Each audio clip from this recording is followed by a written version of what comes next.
Bonjour et bienvenue à la cour de français en pashto.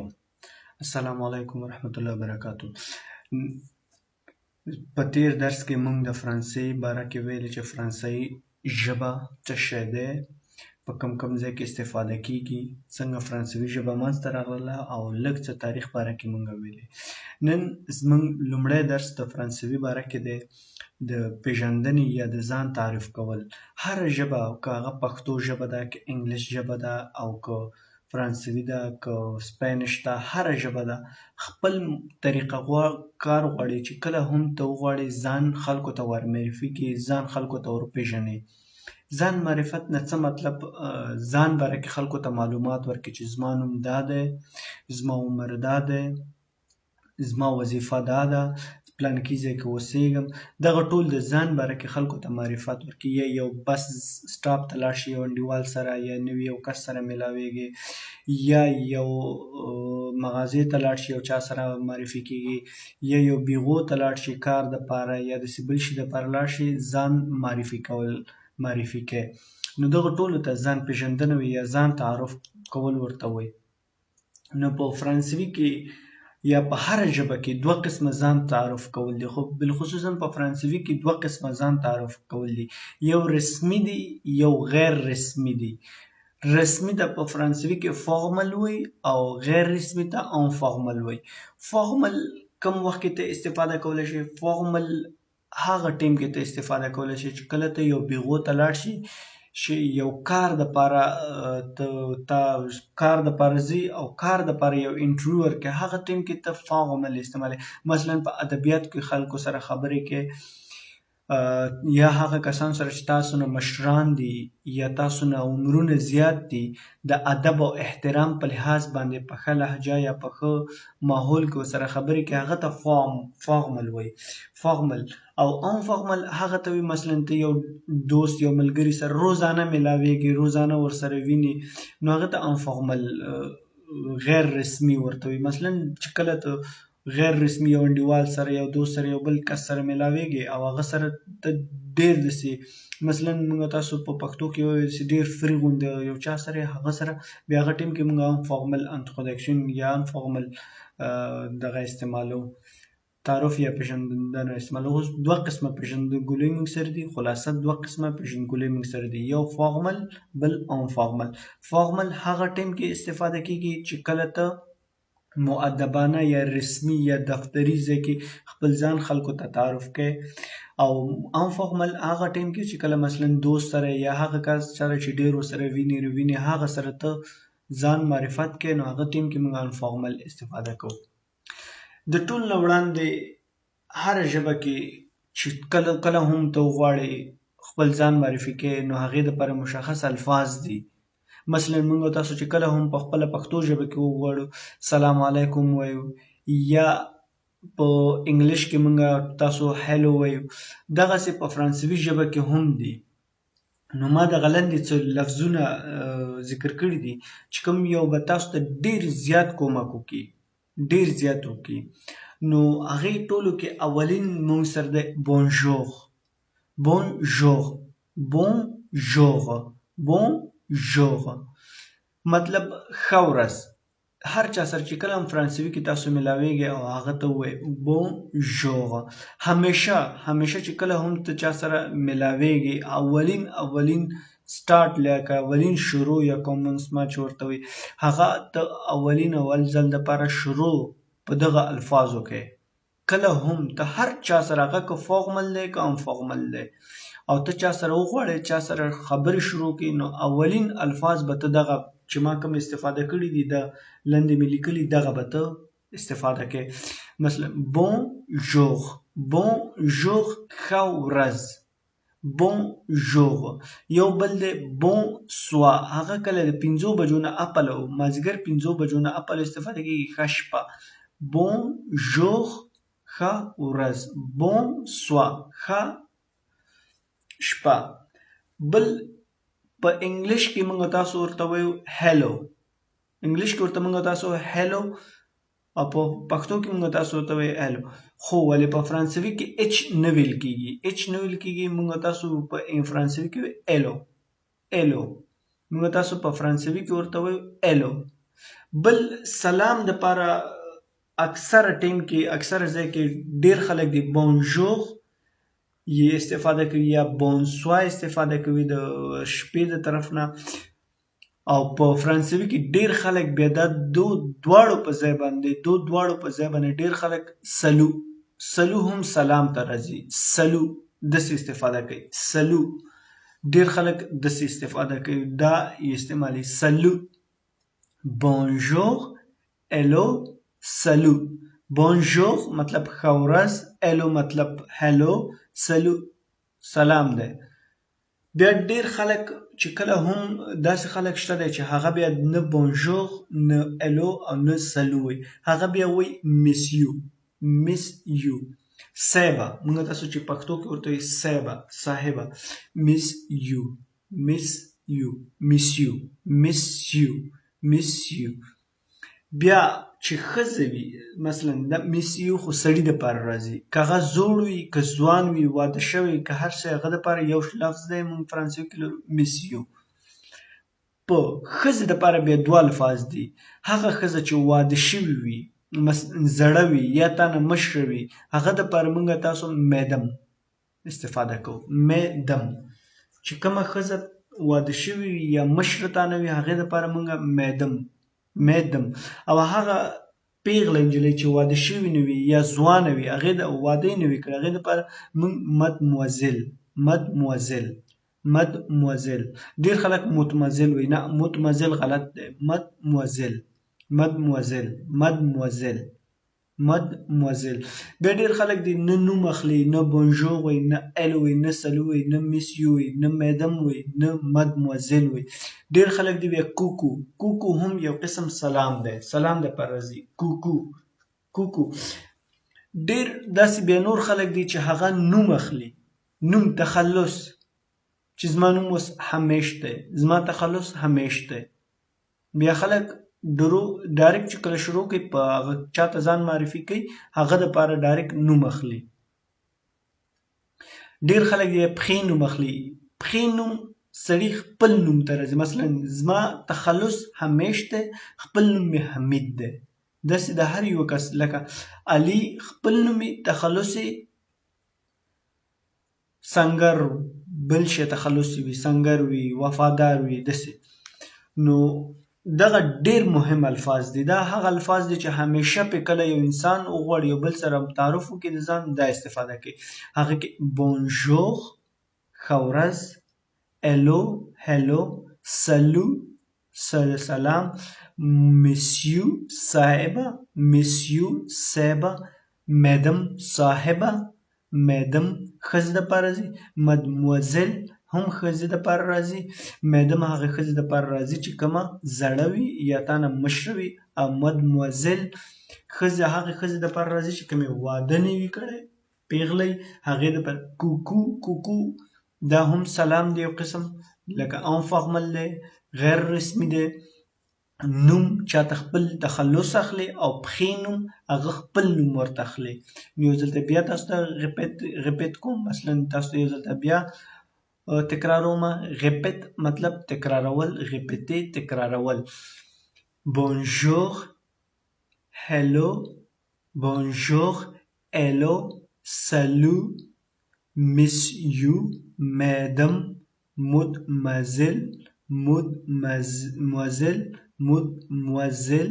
مدموزل. درې قسمه ویل کېږي، درې قسمه ویل کېږي، مدموزل، مدموزل،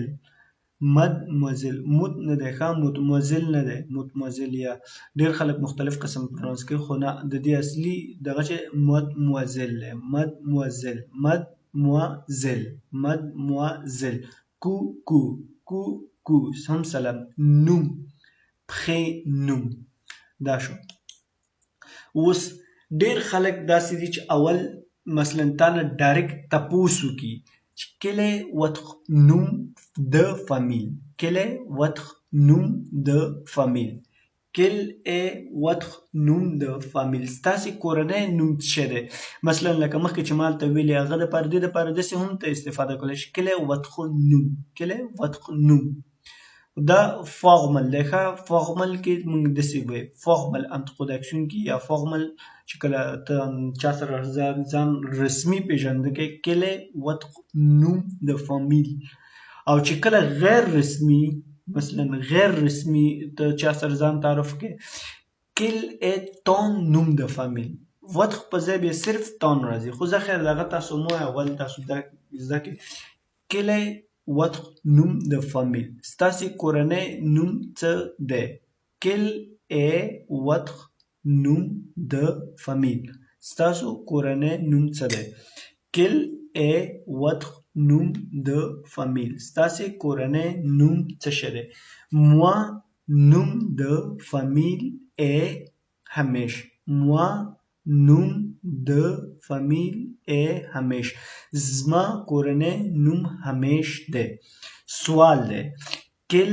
est وطق نوم د فامیل ستاسې کورنۍ نوم څه دی moi جواب دی moi نوم د فامیل est همیش زما کورنۍ نوم همیش دی quel est وطق نوم د quel est وطق quel est وطق نوم د فامیل quel est وطق نوم د فامیل quel est وطق نوم د فامیل moi نوم د فامیل est همیش moi نوم د فامیل est همیش زما کورنۍ نوم همیش دی کل مطلب څه شی وٹ انګلیش کې چې وګورئ تاسو ته وٹ ا مطلب از ا مطلب از یا په پښتو کې موږ دی کل ا وطق مطلب یور نوم د فامیل مطلب فیملی نیم what is your family name what is your family name کل ا وطق نوم د فامیل What is your family name? ستاسې کورنۍ نوم څه شی دی؟ moi نوم د فامیل est همیش. moi نوم د فامیل est همیش. My family name is همیش. یا my family name is همیش. زما کورنۍ نوم همیش دی. quel est votre prénom? quel est votre prénom? ستاسې خپل نوم څه دی؟ ستاسې خپل نوم یا quel est votre خو پرینوم ستاسې نوم څه دی ستاسو خپل نوم څه دی یو نوم دی یو پرینوم دی نوم تخلص ته راځي پرینوم خپل نوم ته راځي je m'appelle حمید je m'appelle حمید زما نوم حمید دی je m'appelle حمید je m'appelle حمید زما نوم حمید دی یو ځل ته بیا quel est votre nom de famille moi nom de famille est همیش quel est votre prénom je m'appelle حمید دویم vous avez quel âge ستاسې څومره عمر دی یا تاسې څومره عمر لرئ vous avez quel âge په انګلیش کې موږ تاسو دا سوال ویلی شو how old are you How old are you? Vous avez quel âge? Vous avez تاسو vous avez تاسو لرئ vous مطلب تاسې avez مطلب لرئ quel څومره âge عمر vous avez quel âge تاسې څومره عمر لرئ vous avez quel âge vous avez quel âge تاسو څومره عمر لرئ vous avez دا vous اس او اس سره جنګیږي vous avez quel âge تاسو کله څومره عمر لرئ تاسو څومره عمر لرئ تاسو عمر څومره دی که عام فارمل وي بیا تاسو وایئ tu as quel âge tu as quel âge تاسو څومره عمر لرئ دا به غیر مؤدبانه یا غیر رسمي دی خو همیشه کوشش وکړئ چې رسمي استفاده کوئ ولې رسمي کې تاسو ښه راځئ اوس j'ai 27 ans j'ai 27 ans زه 27 کاله عمر لرم j'ai مطلب زه لرم 27 عمر کاله âge مطلب عمر او an مطلب کال j'ai 27 ans زه 27 کاله عمر لرم ښه اوس quelle est votre nationalité quelle est votre nationalité ستاسو تابعیت یا ته د کوم ځای where are you from په انګلیش کې موږ تاسو where are you from یا what is your nationality نو په پښتو کې به موږ تاسو ستاسو تابعیت یا تاسو د کوم ځای یاستئ quelle est votre nationalité یو nationality ده یو origin ده origin صحیح راځي خو خیر دلته nationality لیکل شوی ده موږ quelle est votre nationalité quelle est votre nationalité تاسو د کوم ځای یاست quelle est votre nationalité تاسو د کوم ځای یاست quelle est votre nationalité je suis afghan je دلته موږ ویل je مطلب زه لرم او je suis زه یم je مطلب زه لرم je suis زه یم je suis afghan زه افغان یم quelle est votre nationalité ستاسو طبیعت څه شی دی je suis afghan زه افغان یم vous avez quel âge تاسو څومره عمر لرئ چانه پوښتنه کوي vous avez quel âge تاسو څومره عمر لرئ او بیا هغه جواب درکړي یا ته جواب ورکړي j'ai 27 ans زه 28 کلن یم quelle est votre nationalité ستاسو طبیعت څه دی je suis afghan زه افغان یم اوس دریم تاسو نه پوښتنه کیږي vous êtes célibataire ou marié vous êtes célibataire ou marié تاسو مجرد استئ یا واده کړي vous êtes تاسو یې célibataire وی مجرد تا او marié او marié وی واده شوی vous êtes célibataire ou marié vous êtes célibataire ou marié تاسو مجرد یاست یا واده کړي vous êtes مثلا مخکې ما ویلې چې je suis مطلب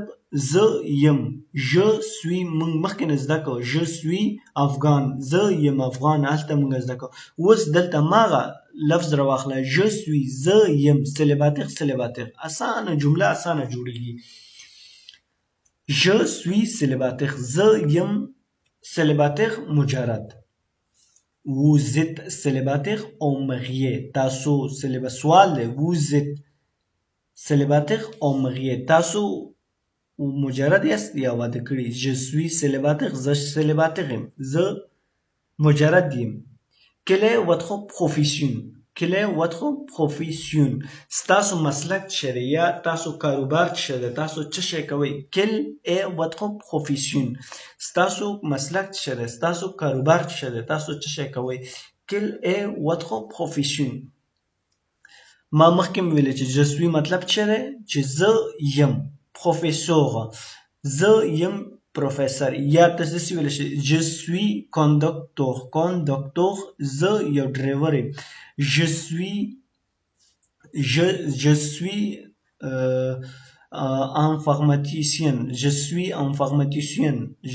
informaticien زه یو کمپیوټر کار یم je suis électricien زه یو برقی یم je suis électricien زه یو برقی یم je suis police